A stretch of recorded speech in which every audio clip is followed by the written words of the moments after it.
And staying with weather, how about we check in once again with our chief meteorologist, Dan Cianca, over in the Weather Center. Hey again, Dan. Hey there, Austin. Yes, absolutely. I mean, it is going to strike Florida as a Category 3, maybe even Category 4 hurricane. Right now, the forecast is kind of close to that. So it's certainly a major hurricane as it continues to strengthen as it approaches the coast. Let's take a closer look at it. There's our satellite and radar picture. There you can see the concentric, tight little eye of this storm as it continues to move off to the north at around 16 miles per hour. On the other side of your screen there, you can see the greater Tampa-St. Petersburg area as well. Now, that area is seeing some minor storm surge right now and plenty of rain and thunderstorms, but it is not going to take the direct hit from Idalia as it continues to move off to the north. It's folks in the what's called the Big Bend region of Florida that will likely see the landfall of Idalia as we head into tomorrow morning. Now, the good news is as we head up into counties right up here, which would likely see the right front quadrant of the storm. So think of it this way: as the storm moves off to the north, approaching the Big Bend area, which is kind of this area expected to make landfall right here or so. Areas to the east of that will not only have the storm's winds, but also the forward momentum of the storm. So you're looking at 16 miles per hour in addition to the storm's wind speeds because it's moving in that direction. That is where all of the storm surge is as well. So areas like this, down to an area called Cedar Key in Florida, which is about right here.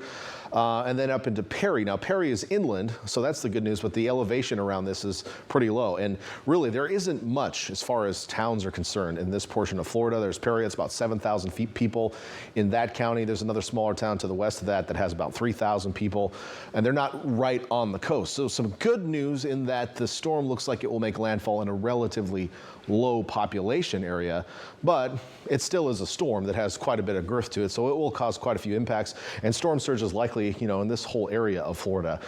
It'll probably just be highest in this general area as it makes landfall tomorrow morning. Of course, we'll be keeping an eye on that one for you. Back here to the west coast, we have weather of our own on the way, and that is a little bit different in the form of some offshore flow. Things are pretty quiet right now on the west coast.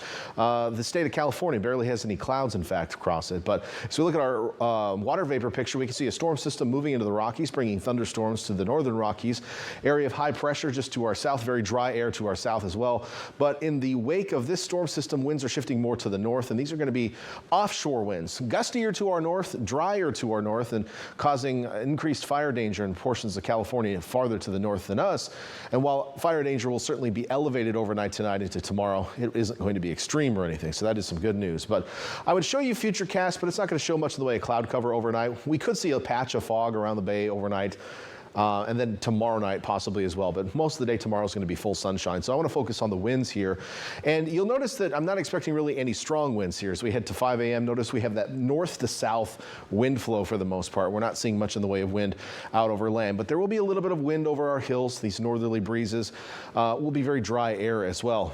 And we'll start off the day with an offshore flow. It will kick back into a sea breeze as we see pushing into our valleys in the afternoon. That's pretty common. It's just that period in the morning with light offshore breezes and a dry, compressing air mass in place that is going to warm us up all the way to the beaches tomorrow.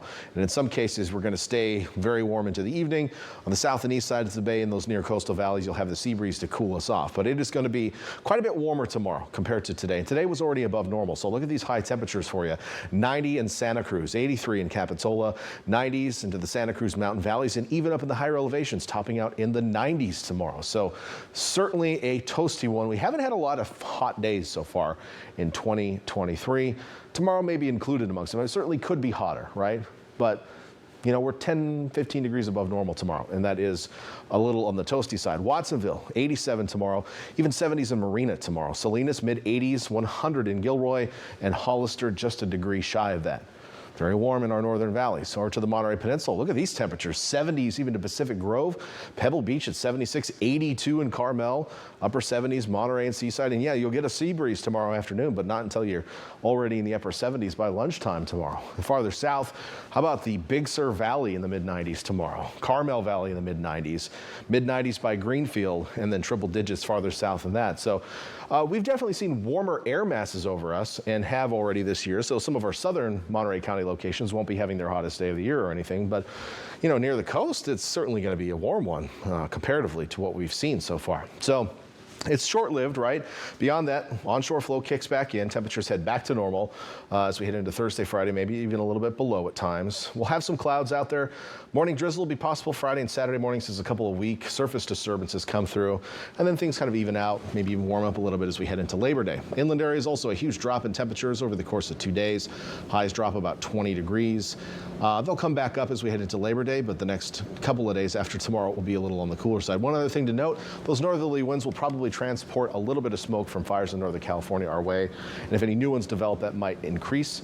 Right now, air quality expected to stay moderate. We'll keep an eye on that for you as well. Back to you. Great. Thank you so much, Dan.